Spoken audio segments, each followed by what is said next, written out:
วันนี้มาตกปลากัน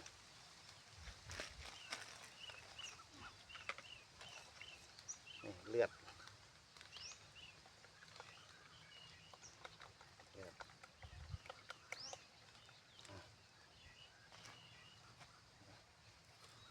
เรียกแขกกันลงคลิปน้าน้องๆ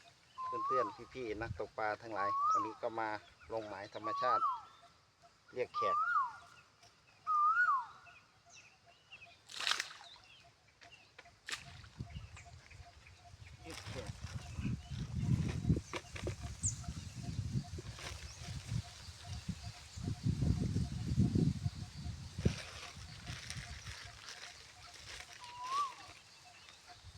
นี่เหยื่อของเราครับเครื่องในรวม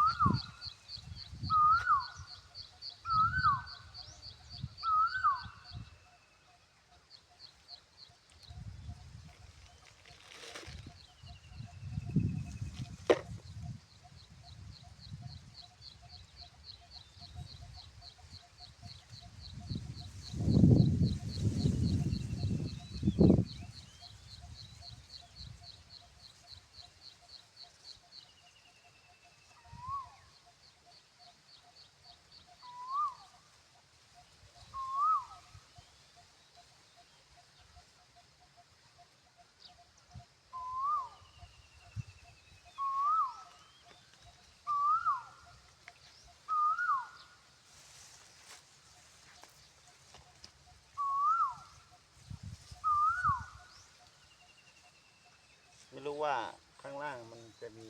พวกรากไม้อะไรหรือเปล่าก็สุ่มเสี่ยงเหมือนกัน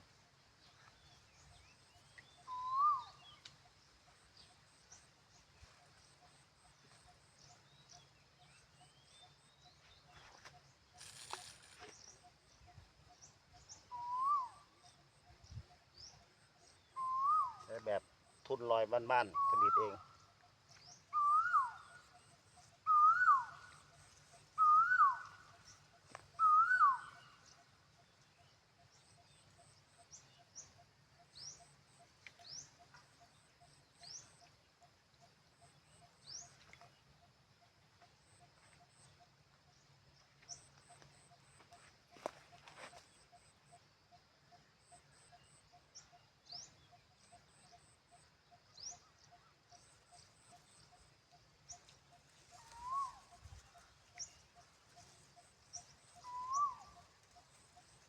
เดี๋ยวค่อยติดตามอีทีต่อไปนะครับ